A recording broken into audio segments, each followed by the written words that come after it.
welcome to Fallout Podcast, episode 175. DB stands for double band. It's a futile fall showdown, breathing hard and stuttering since 2021. All 525 songs, going H to H. We're round 4, last 125-ish, work in progress.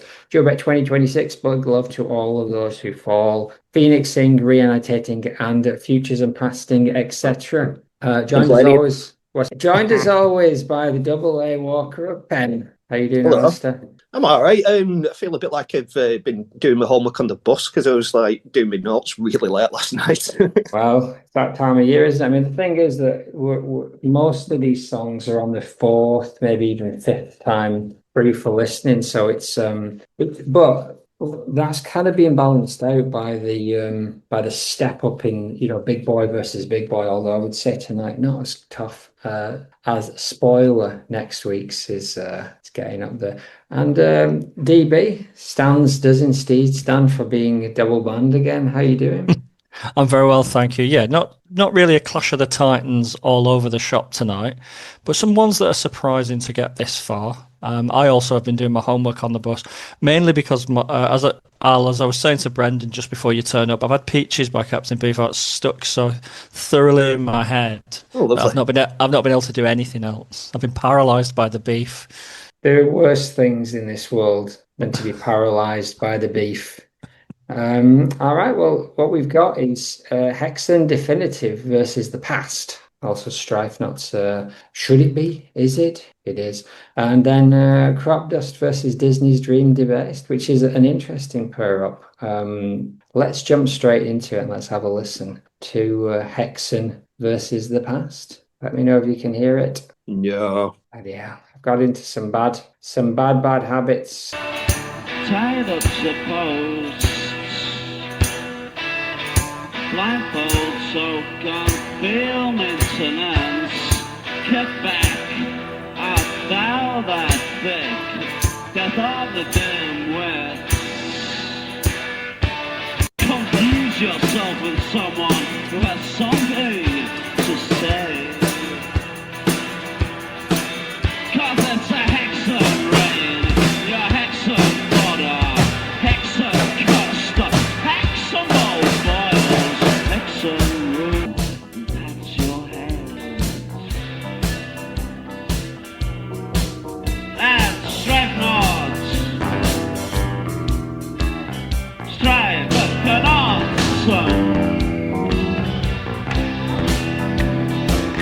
If Japan meets Brazil. Let's get this for the English adverts. Come on, Brendan. Fuck off back to Japan. I know. That's how it goes, isn't it? Deal with it. Deal with it, lads. What you put in mouth, a lot of things that weren't there. Pre-assumptions don't bring a harvest. But I love the justice and proud and proud of melancholy. Don't speak. Just think. The feeling that makes you intelligent speech in a mold that can be different. Where the all boys and girls dead too. And there we go. And there you have it. We have Hexen Definitive Strife Knot versus the Past. So I'm going to read out the opinions of the people from the other side. Has Stu Pop been in touch with you, DB? He certainly has. So let's start with. So we got a newbie, Chris McLean. He signed up a little while ago and he's jumped in, and this is his first stab at it. He's not given as much of a review of this song, but he has revealed his hand as to which one he's gone for. So I'll bring that up later. Maximus is with us, of course. Hexen Definitive, the track's a wonderfully melancholy feel, the way the percussion lags behind the beat as if too depressed to get on with it, only to add, "Oh, my hands are so heavy today," as if recorded on the morning after Grand Friday. Then when it morphs into Strife Knot, it's as if something had happened organically with them jamming. It's fucking remarkable. Strife is Life t-shirt, anyone? Whereas the snare, round 4A, here are a few thoughts for you to wholeheartedly disagree with it. Love this as a double bill. The way one track segues into the other is a thing of beauty. The odd muffled vocal production adds a disquieting, dislocated feel that the track would have lost if Smith had had the same hi-fi treatment as the other instruments. Holding back the two exclamation mark bases for Strife Knot broadens the sound at that point. But it's interesting that if anything, apart from the faster screechy vox bit, the general direction of travel is downwards, petering out towards that final non-committal jazzy note. Such an unusual, understated way to close out the LP. I love it. I'll drop back in on the past, but coming to you first. Alistair, what do you make of these two? Well, when you was playing Hexen Definitive, then I was kind of like hearing Hexen, as in Northumberland. I was thinking, what a brilliant song for the tourist board there. They just play around with it a bit. But yeah, we've kind of like already talked about the DLP version quite a bit. But what I do like about that, I think they got the pace on it bang on, because there was a slower version of it which sounded quite weak. And you don't want it too fast because it wouldn't suit it. It'd take away from the trudging feel to it. It's good trudging music. The guitar's just brilliant all the way through it. Love the structure of it. I was listening to the Peel session version more, which is quite similar really to the LP version, which clearly shows you that they knew it. Be interesting if Rob was on here, he'd be able to tell us how many times he played it. Rob is on here. I'll get to that in a minute. But, what a treat!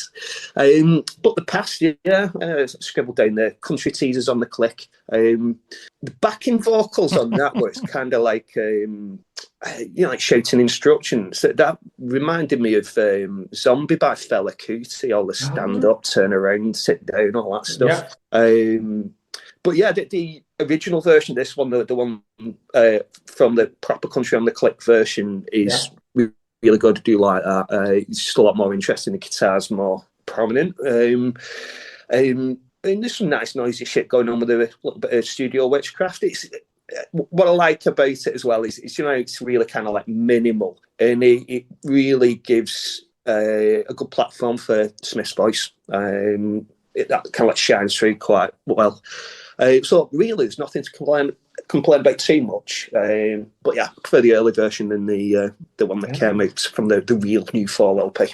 Let's have a bit of a listen, because that's on the playlist as well, right? And I think I put it on twice because I couldn't tell if there were two different versions, but couldn't tell if they're two different versions, but they're not. They're the same. They're not.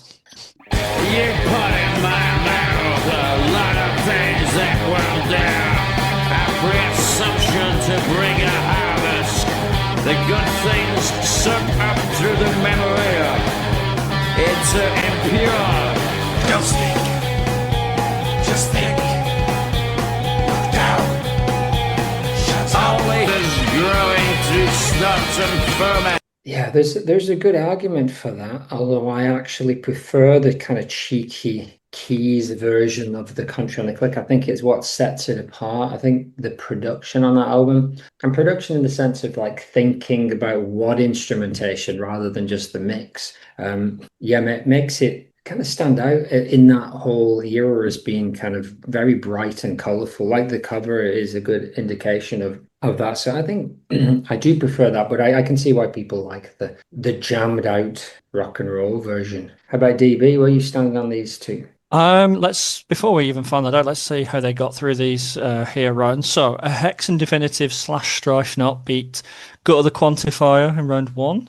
Mess of My, the Peel session only. Is that right? Solicitor in Studio from Room to Live in round 3. Whereas the Past, number 2, beat Can Summer off Imperial Wax Solvent. Beat the Quartet of Doc Shanley off Levitate. Mm-hmm. And in the most recent round, it beat Telephone Thing. This one's not as close as the other contest.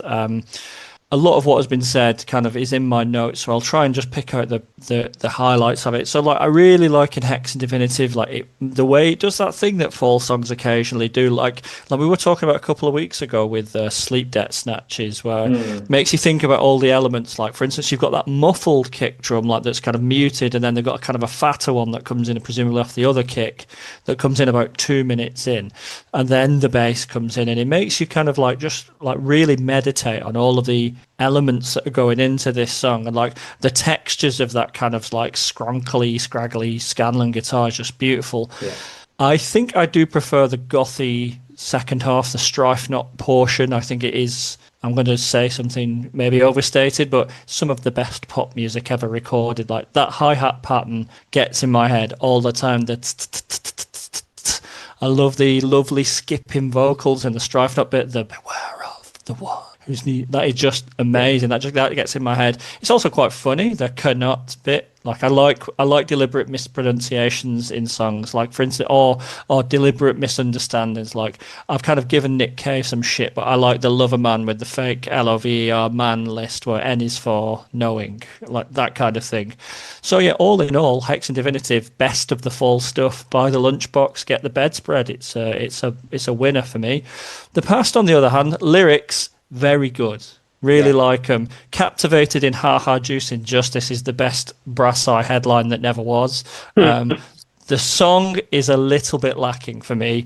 It's Quintron-esque. It's got that frothy, bold colourfulness, but it never quite develops. It's amusing as a kind of a relative fall novelty, and I know that we do give a little bit of extra weight to unusual songs, but for me, it's not in the top 8 songs on its given album. The original version with the guitar has some even better lyrics that he excised from the main version. And I like the guitar, although I do think there is another version because it sounded like it was slightly recorded underwater. Not that close to me. I do like the Past, both the time structuring concept and the song, but it's not even close. Yeah, I think you've hit the nail on the head for me with the lyric part. I'm going to indulge me for a minute. I'll read sections from both of these. I think by this point, most of the stuff that's got through has at least decent lyrics, because I think although I will protest and other people have protested that lyrics don't really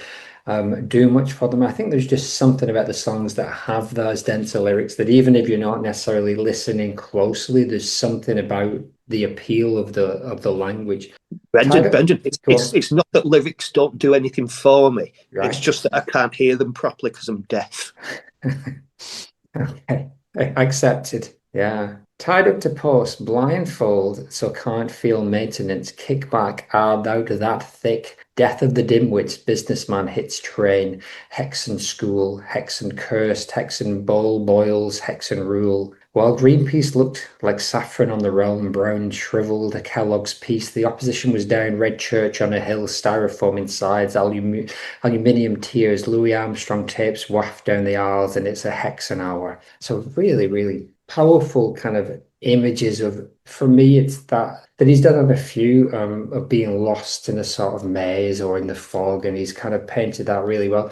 I actually think the music, although I do really like it, can't help but compare it to things like Garden and especially Smile, and it comes off second in those cases, but paired against the music, the cheeky chappy music of the Past, it's quite easy to see which one is more fall-ish in my heart. DB? Well, I have a question, but if it relates to the music, so would you like to carry on down lyrics avenue before I ask it? Let me read some lyrics from, as you well pointed out, the gem that was the Past. What you put in mouth, a lot of things that weren't there. Pre-assumptions don't bring a harvest, but I love the justice. And of course, this is garbled, so, it's our best guess. By our, we mean somebody else.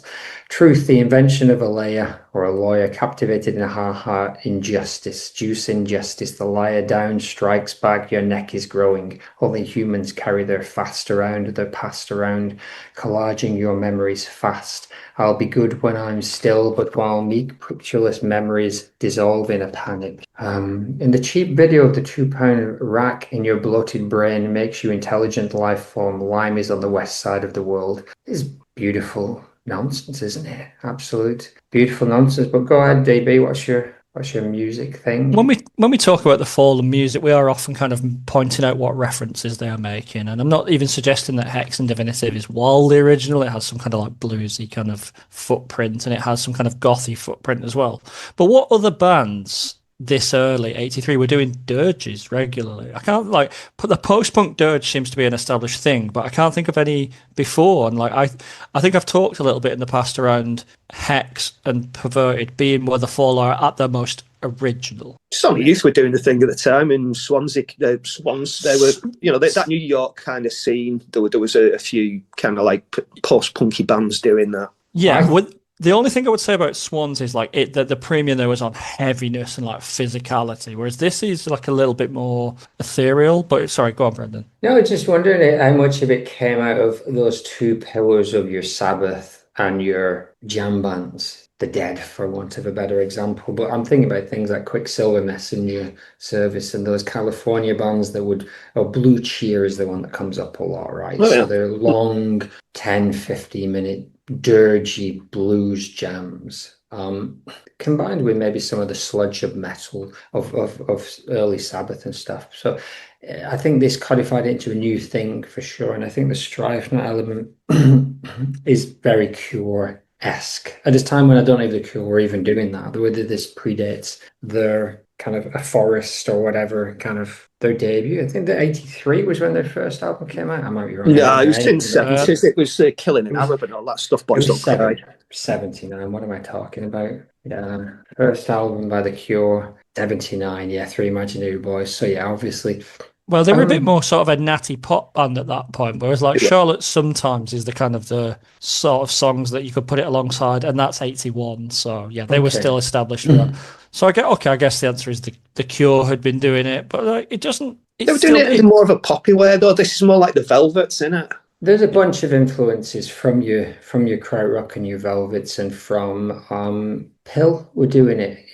Kind of they were. All that stuff was there or thereabouts. But while we've got a second while Dan's run off, I'll read you what Rob's put. Hexen Definitive 2.5 points, often tagged at the start of songs. So he's played his hand there straight away. But it wasn't. And this is where the controversy comes in, and I'll ask you on this, Al, and Dan when he gets back.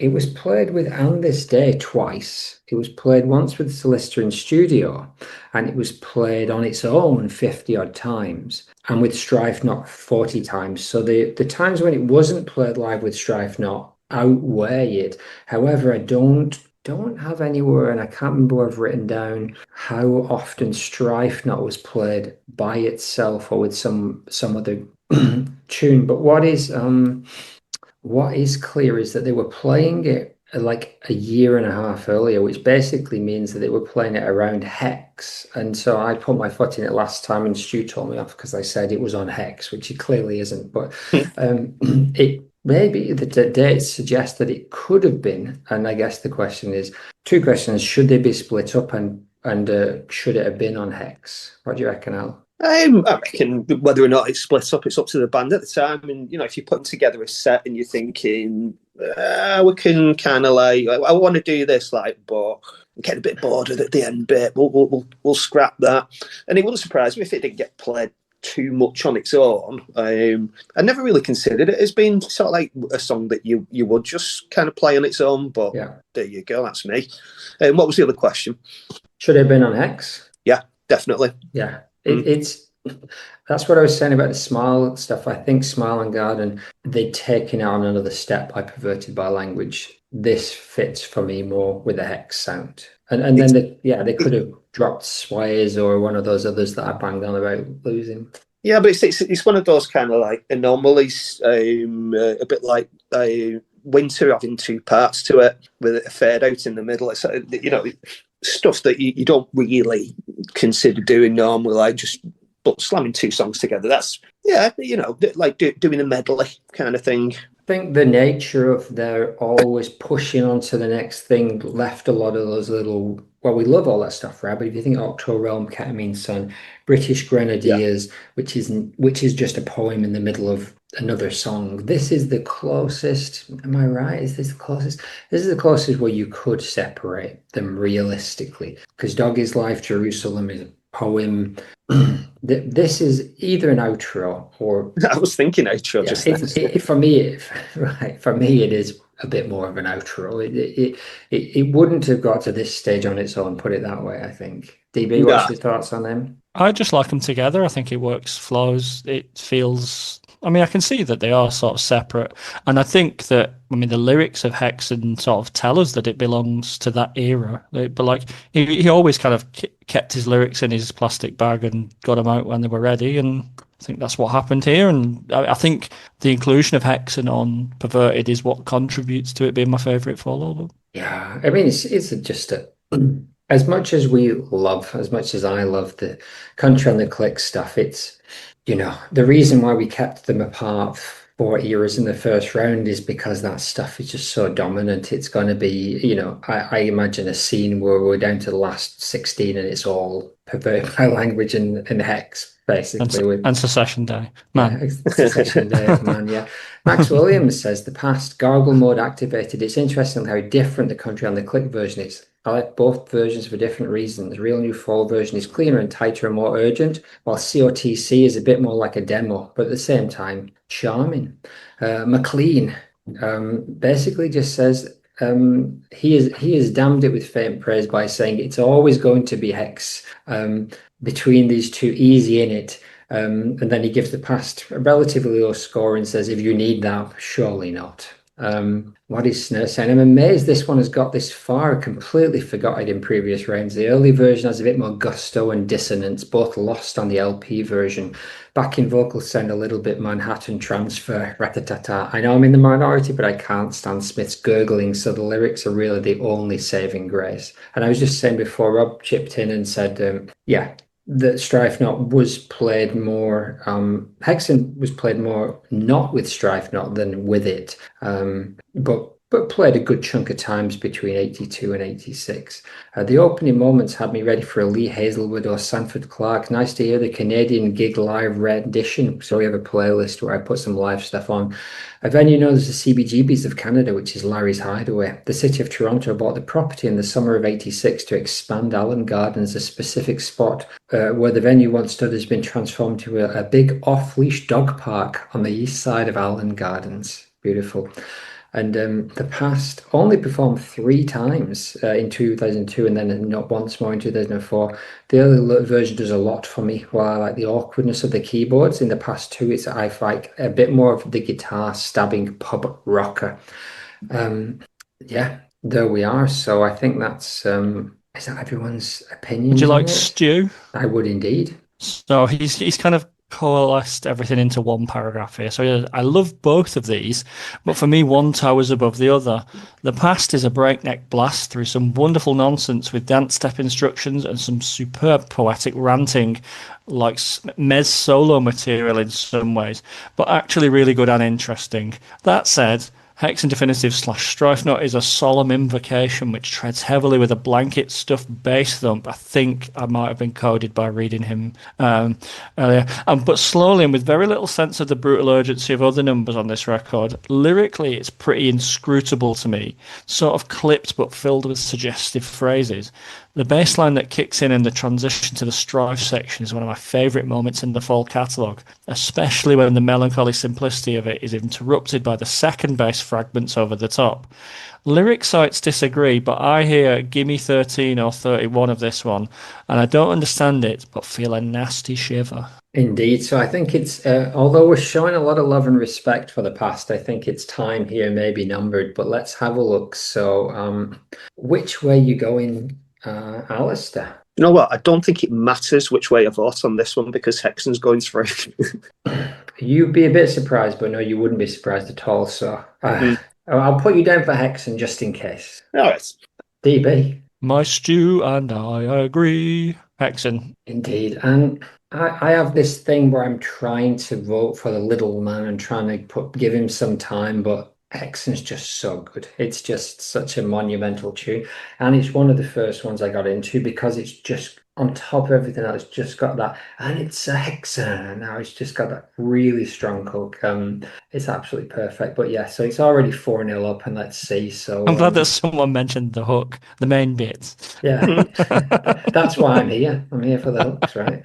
And in the Past, it's McLean's gone. with it. Max, there's a lot to like about the Past, but it cannot stand up to HD/SK. So we got another one from Max, and then Strifax doesn't vote, but you know, I think we can read between the lines and say that very much he's there.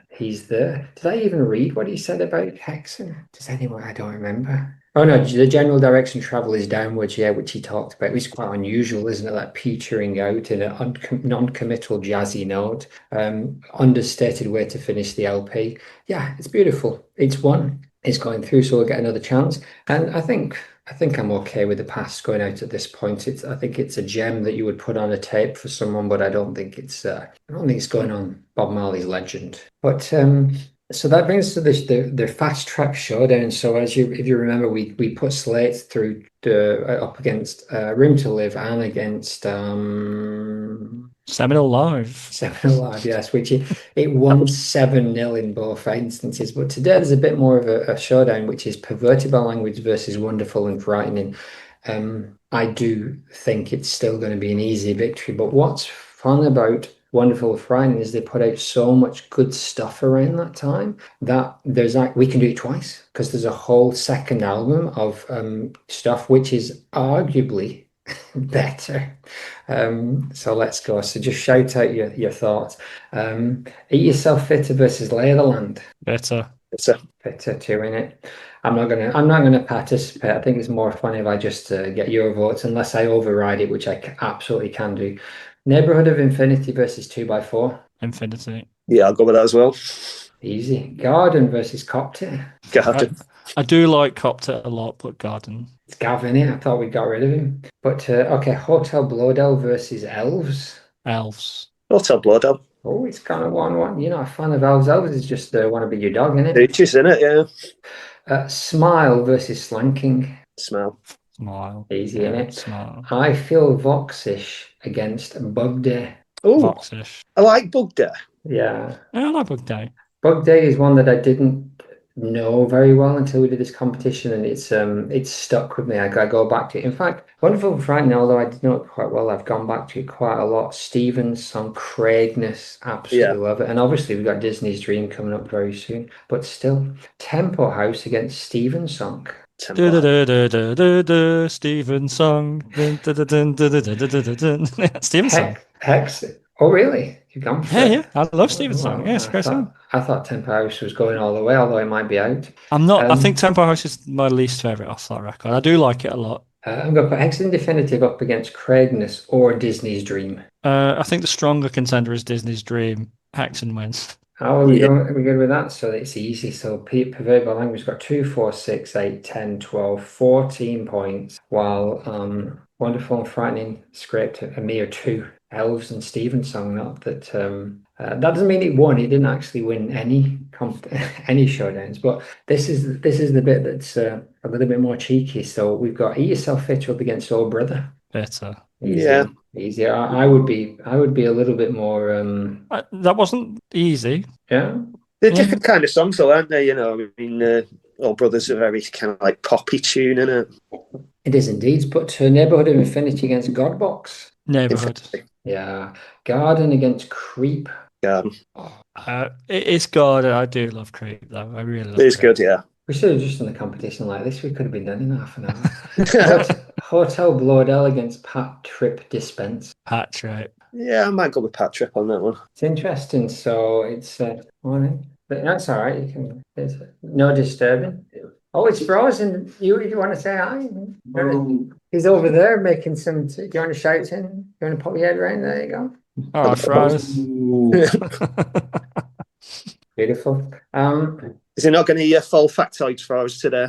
He's still having his coffee. It'll be a while. He'll be writing them down. He won't shut up about the fall for the rest of the day. That new song, he can't get out his head. The new song. No comment. Smile versus Drago's Guilt. Smile. Nah. Easy, innit? I Feel Voxish against Clear Off. Voxish. Tempo House against No Bulbs. No Bulbs. I know you're not a fan. No, I really like them both. I'm going to split that one. Oh, we got a 1.5 and a 0.5. It actually won one. Hexen against Words of Expectation. Excellent.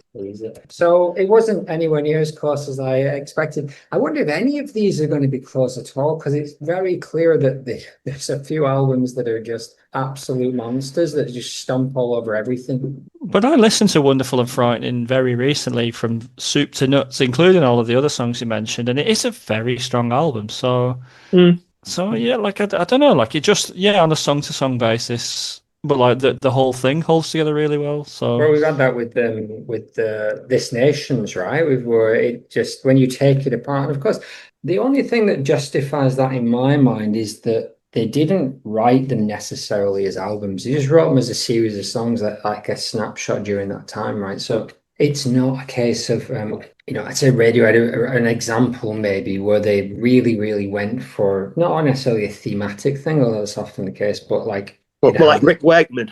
Rick Wakeman, yeah. So, King Arthur on ice. But anyway, what I will do in another round. I wasn't planning on doing this as a showdown, but it seemed like those big monster albums should go up against each other. So, Slates has obviously done a good job there, but so has PBL. Anything to add, or shall we move on? Well, just a really quick thing. You mentioned Radiohead. Did you see the this week's Radiohead discourse? No. Ed was on some podcast, and they played a bit of a Pretty Things song that sounds like the da. And like Radiohead fans are aghast at the idea that anything they ever did was influenced by anything ever before.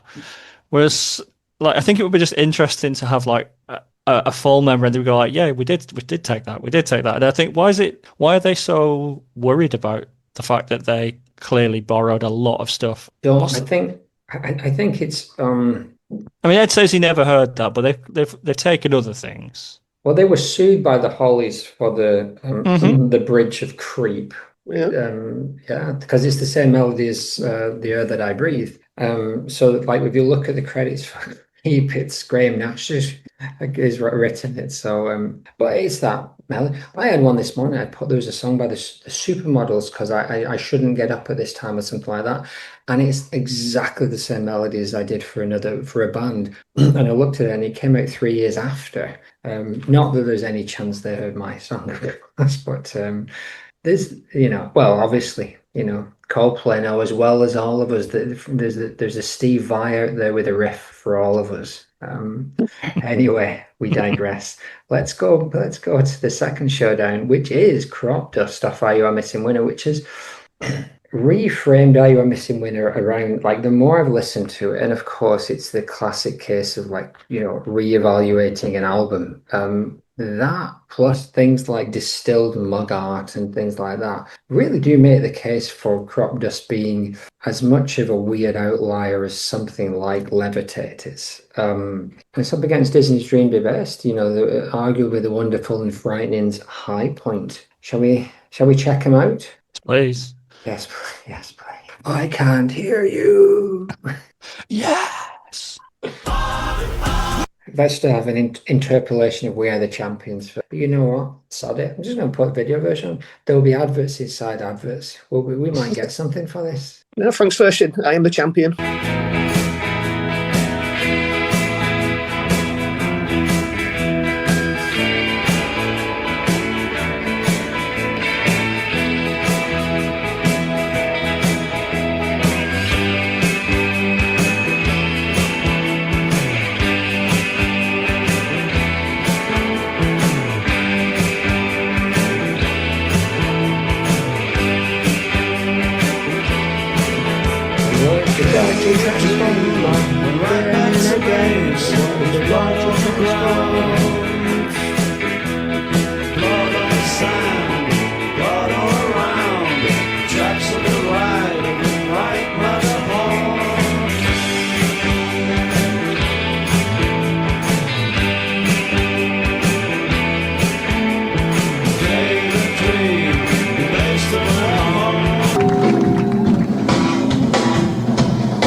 Crop kept falling down on the floor.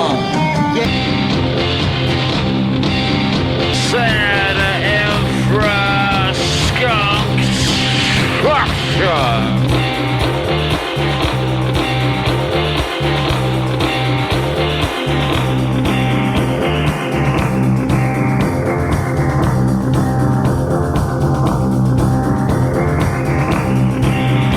Some heavy filter action there from Burt Whistle. This was, a big step for him, and the first, maybe the only fall song, as far as I know, that is based entirely on a sample. DB, coming to you. We got. Tell us what you and Stu think about Crop Dust versus DDD. Well, let's see how they got here first, and I'll throw you to Stu. Crop Dust beat Stay Away off Light User Syndromes. That's Stay Away, Old White Train. It beat Early Life of the Crying Marshall off the Marshall Suites in round 2. And in round 3, it beat Brendan Favourite Pledge off Sublingual Tablet. Whereas Disney's Dream Debased, I think it had a pretty snazzy route to round 4. It beat Industrial Estate off Thurley Stuff. It beat So What About It off Cold Selfish, not everyone's favourite, but I don't mind it. And it beat Bournemouth Runner off Ben Sinister. So, they've both had, not the easiest paths. Stu says, he's put it all in one paragraph in a very tidy, erudite way. Early on in my fall listening, I picked up the just released 50,000 Fall Fans Can't Be Wrong compilation. And on an early listen, I'd hit the obvious 90s number and been lulled a little into inattention. But then Crop Dust came on, and it was like being grabbed by the nuts and yanked to my feet. I still have a similar relation now. The locked loop, which feels lopsided and lurches on and on. Mez gargles and snarls beautiful nonsense. The voice in the back occasionally intones, and everything just feels somehow slutty and unclean. It's so fucking good. In comparison, Triple D sounds wet and maudlin, which it kind of is. All hail Crop Dust. If it leans into what our peccadillos might be, I have a soft spot for the pop, I think, more than most of us in this group. And so the pop tunes have their work kind of cut out against these longer, dirgier things that, for me, until I did this and looked and I zoomed out and looked to the whole kind of like catalog, it's like I didn't necessarily see a connection between Hittite Man, Crop Dust, and Garden, for example. But it's like that is a thing that went through the entire time, which is essentially dirgy, riffy based stuff that Smith can weave in and out of. I'm really torn on whether Crop Dust is good because it does that based on a sample. It doesn't move other than a bit of filtering. Or, I mean, I have no problem at all with playing over samples. I don't have a leg to stand on that side, that side of things. Whether or not, taking this, and I think I might have said this that last time, taking this and turning it into either the Greenway later stuff or the earlier perverted by language, would that have improved Crop Dust? I don't know. I think it's a really beautiful thing. I'm really torn because Disney, and I made the Half Man Half Biscuit thing as well before, because I do think it's got a bit of that. It's an outlier in its poppiness, but it's very, very charming. And of course, the thing with both of these is the notion of precog, particularly. Although it's buried in Crop Dust, people are suggesting it's a 9/11, maybe not a precog, but more a response to the world at that time. Whereas, Disney's Dream. Well, I guess Disney's Dream is also not a precog. It's a talking about a story where he may have had precog. Interesting stuff. DB, do you want to comment before I move on? Yeah, so Crop Dust, I mean, what I will say is this is incredibly tight. I don't know which way I'm swinging. I'm just going to listen to what everyone says and see if it changes my mind. Crop Dust, it reminds me of like that Barry Adamson kind of like loungy sort of stuff that's going on. And like you can kind of, there's that very specific scene in Lost Highway where Something Wicked This Way Comes is playing, and it's that kind of like loungy, the same kind of things that like bands like Stereolab are kind of engaging with. Lyrically, it feels very much in that terse, fractured style he has around this time. So I've just got a bit of a lyric snatch here. Your brain is 8/12 of thought off, a quarter of the brain is left to see it in 25 lines on your mindset infrastructure. it's on the edge of nonsense, I think, but the syllables, like, they really hit you like elbows to your midriff. Like, he's constantly reminding you that he's there, and there's a calculated sense about it. What it means, I have no idea. I have literally no idea. It's a sweet riff. I like that kind of sort of African kind of sense. It's the best song on a record I am not crazy for, and I am not rushing to reappraise that this minute, but I do like it. When I saw them in 2001, 2, they finished with it, and it was the best thing they played. I loved it. The live versions really make it sound shambolic, but you can imagine in the room. I didn't see him play this one in the room. Yeah, big booming. It was great. It was really colossal. Disney's Dream Debased. Is this the peak Bricks? We assume this is a Bricks song, right? It feels like it might be. Yeah. I only read about the story that influenced the song today. That is interesting to me, but the music to me is just as good and interesting. Who did you just compare it to just a second ago?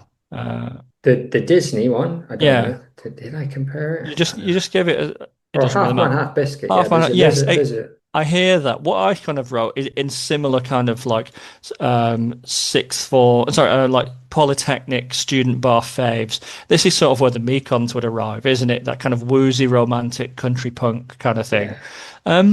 I fell down a bit of a rabbit hole with the album recently where people were kind of going on about the production, in fact, and someone dug up an interview where Mez talks about the production and he didn't really like it in retrospect, as if it's somehow kind of like remarkable in its wrongness. To me, it just sounds like a band spending a few quid and getting good results. It sounds like a band that are now not yelling about YTS schemes, but at the top table of 80s UK indie, and I love it. That's the kind of music that I really like. I like this song a lot. I like Crop Dust a lot. I don't know where I'm going, Brendan, and I'll help me, please. Well, it's Lecky, isn't it? And the fact is, we talked a lot about Lecky, clean sound, classic rock, and if you're going to hire him, which that's what you're going to get. But you know what? If you listen to the live version of it, it's not that energetic. You completely lose something through not having that production. It really brings something to the table.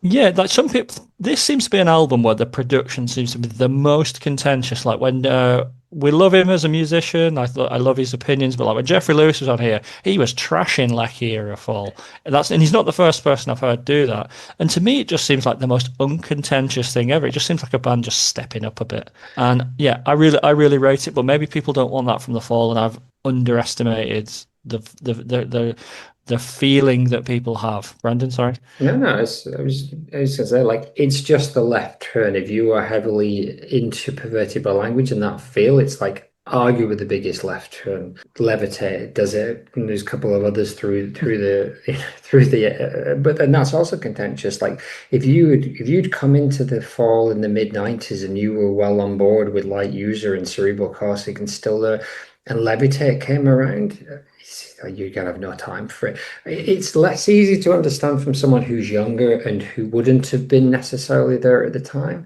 But yeah, you don't have to love them all.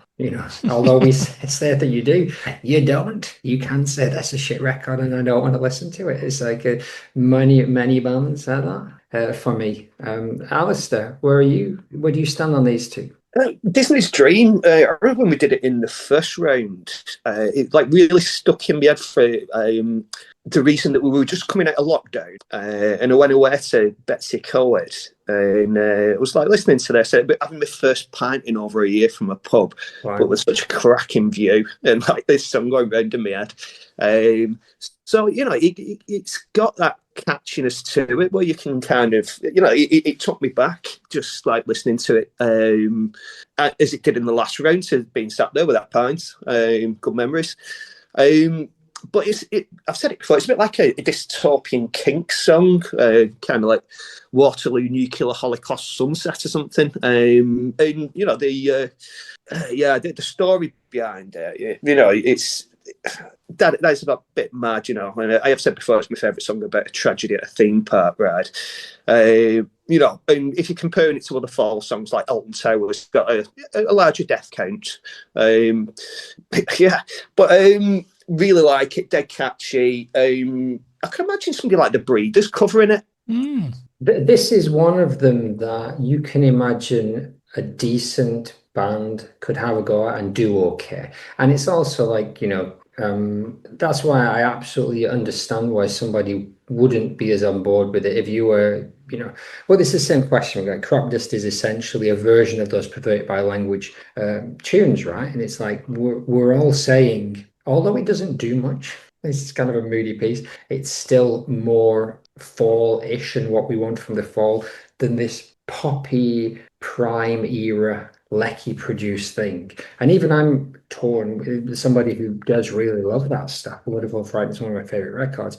Is I'm still torn. But here's what McLean says. McLean says, crop dust and the Troggs rule, but I prefer the ailing pop of Disney's Dream and not relying on a sample. There's also that in there, isn't it? That kind of take on it. I know it's in a million other tunes, but their main riff to major seventh chord thing always reminds me of that Kiss Me hit song. Anyone else? Despite that, love the song and the story behind it. Whereas Maximus has said, dirty sample electronica from crop dust at its finest. How do you use samples on a track but have it not sound sterile? All the grunge and overload and textures and random bits of guitar. And for a change, Mez's vocals aren't too loud in the mix. Whereas Disney's Dream, by far the best pre-cog episode, is corroborated by Bricks, whose fingerprints are all over the track. A lovely bit of dream pop, which probably goes around one time too many. And the snare, always off on one ear, isn't he? So what does Robert say? I'll come back to snare because he's got some points to make. Whereas Rob says, Are You Are Missing Winner tends not to get a lot of love, but I actually quite like the dry and at times small and tight sound of the production. The mix on this one is enough to woo me with its aesthetic, crop dust me all day long. 25 times it was played. Oh no, 21 times over the 2 years crop dust was in Disney's Dream, 25 times between 84 and 86. In fact, the final performance was at Larry's Hideaway in Toronto, just 3 Earth hours from Bruce County, where he lives. The venue closed 3 months later. I should wish Robert a belated happy Canada Day. That was the 1st of July. Indeed, I think he's gone back for the summer, so big love. But by the time this comes out, he'll be back. To quote the comments section on YouTube, he says, this sounds like capitalism's end credits. Yeah. So let's have a look at what Snare says. People can't get enough of me reading out pages. At one point, when we first started opening up the door for people's opinions, by the way, I love it. I'd spend the entire episode reading these, but and I have no idea how people feel. No one ever mentions it. So I think the people at the time, the old crew, were a bit worried that by opening the door, we'd end up with this, what we had, but much more with like 20 people kind of like weighing in. I ain't again it, I'm for it. Yeah, well, I think by us boiling down to 4 songs, we're okay. We got space to have a chat. Yeah. Anyway, Phil Snare says crop dust. This one definitely always piques my interest. It's a really sample-driven track, and the main guitar riff sounds weird and time stretched in a good way. The real surprise comes when a seemingly Craig-Dug musical sample, which of course is a guitar, is the Turkish psych saz type thing that enters the mix. It's a nice little exotic hook, and that's another really unique thing about it. Although, obviously we've talked about Greenway's kind of solos and riffs on the later stuff, but at this era, and this is a different, Middle Eastern kind of sound. It's somewhat unusual for the fall. I don't have a purpose with lifting and repurposing things like that in general, but I'm not sure it suits the band 100%. My main issue is that the loops, by their very nature, stay the same. Although, to be honest, I'm noticing more as I listen the filtering stuff that's going on, which I'm putting down to Spence. He talked about it quite a lot when we talked to him. So go back and have a list of that if you haven't. Building the intensity is something the band are generally good at. So he's basically saying that the sample makes it difficult to build the intensity. Though you can attest to this, Dan, and maybe our live, I think they didn't use a sample, or it was much lower in the mix. So and I do like that. I did that a few times myself, where I'd write a song with a sample as its base, and then we take it to the band and they'd reinterpret it. And did the band did the band not play that? Did the band tell you? Tell us that. Yeah. So anyway, Kion Snare says so the building intensity is something the band are generally very good at, never materializes. It's a nice outlier that starts strong but could have been a proper doozy with more effort. I wonder if there is a really good live version out there. And I've said this before in terms of now with the AIs, as much as some people might not like that stuff, there is a definite I'm hoping over the next few years that there'll be people who strip down that live stuff and remix the live stuff and do actually make some really well produced live versions of this. I think we've got an opportunity. Not what the Stones do, where apparently there were more studio overdubs on the live Stones albums than their actual studio albums. Anyway, for Disney's Dreams Nurse, I already assumed this was a track that Bricks brought to the band. The summary LA malaise could sound a bit trite in other hands, but the off-kilter tuning and discordant notes together with Smith's laconic delivery really knock it out the park. 10 out of 10 backing vocal hook. It's the perfect marriage of lyrics and music, both steeped in that sense of regret. The production is rich and detailed with those little feedback squalls. It always leaves me with a melancholic longing for the past that the best downbeat Jonathan Rickman songs have, not just a longing for the past from Country on the Cliff. Yeah, anything pop up there? Well, I think what Snare said is roughly what I was going to say as a response to what McLean said. This kind of, what was it? Which band did he reference in his comment? Though that was quite interesting. It was something. It was like, "Kiss me." Yeah, exactly. But that's one thing we established on a recent episode that came out, although we may have recorded it years ago, was the way that Brix's version of Midnight in Aspen has that kind of feeling. Yeah, and that's the kind of the interesting dichotomy of Brix's stuff. It is like half a testicle width away from being absolute middle tier, like indie pop filth, and yet he's kind of rescued by everything else. And that's not to say that it's more about execution, not that there's anything wrong with the song. And I think what Snare said, there is bob on. I'm not sure about I agree with McLean about the kind of the whole relying on a sample, but I think that maybe just speaks to an aesthetic that he's not into. I just love sampling. I think it's funny. Yeah. I mean, I think there's something to be said for it, of course. But I think it was Snare who was down on the sample actually. McLean. Oh, okay. McLean's, I missed that. Yeah. Yeah, but Snare, but he can be persuaded surely. Was it someone would do? But did McLean also say something about a sample? Yeah, yeah, he did. You're right. He did say it was relying on the sample, didn't he? But I'm just trying to haze the new kid. Exactly. So I think I know which way this is going, but let's take that vote. So, Alistair, which way are you going? It's a really difficult one, and I'd like to have Crop Dust going through, but I don't know. Do you know what? Are we still allowed to split in this? You can split all day. I'll split. And I think we shouldn't lean on it too much, of course, but at the end of the day, that it just shows that it is a tricky one. And these are different eras, different styles, but both wonderful tunes. And that's why we're still here all these decades later, in episode 900. Which way are you going, DB, and which way did Stu go? Well, Stu has smacked one for Crop Dust, and I'm tempted to go with DDD just to kind of like do a technical split. But I'm really torn here. I'm really, really, really, really torn. I'm going to go with Disney, but just in 10 minutes' time, I'll probably regret that. Yeah. Well, let's look here. So McLean has gone 2 fingers to Disney and 1.5 to Crop Dust. So Crop Dust currently stands at 1.5 and Disney's up at 2.5. Maximus has gone, where has he gone? I'm sad to see D3 go. I'm very fond of it, but Crop Dust is just immense and deserves to go through. So we are back level and level. It's going to come down to me choosing, isn't it? And Robert has gone Crop Dust me all day long. 3 points for Crop Dust. What's he given to Disney? He's given 2 to Disney, so it's quite close. 3.5. I could bring it level, but for me, I think the room has spoken. And Disney, I think I've got a feeling that we like Disney as much for the era it came out of as it's a standalone song. I think it's a great song, but it's a cheeky outlier. Crop Dust by itself is an outlier, but I think it's more in tune with what I want to hear. And I think I'm still stinging from us putting out Creepin' Oh Brother, which those are the 2 pop songs I thought were going to go all the way. So, if we've said what we're going, then we've said where we're going, and that takes Crop Dust to 4.5 and Disney's Dream to 2.5. So we have Hexen easily going through and Crop Dust Penalty shootout. Crop Dust has gone through on a penalty shootout, hasn't it? So I'm happy with that. I'm happy Yeah. with that, despite not voting for it. What do you reckon, Alistair? You okay with that? Can you live with it? I'm going to have to, aren't I? Yeah. Well, we'll be doing the live one next week, hopefully, if all goes according to plan. And I'm going to give you a hint here and see your reaction.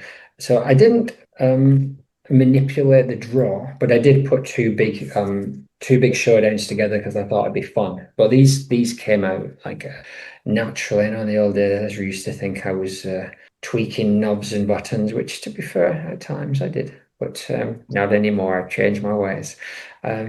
Neighborhood of Infinity versus the classical. Hip Priest versus I'm Damo Suzuki. So, 4 big tunes going up against each other. We'll be in the same room live, pestered by record buying public as well, I imagine. So Should be fun. let me play the theme tune on the way out, and I hope to see you in the real world very soon. Have a good one, gentlemen. If you're watching this on video, yes, I am in an English kitchen, and I am also jet lagged to Ruddery. So all right, see ya. Bye. Right. So, See you both IRL. La, la. So, Thank you.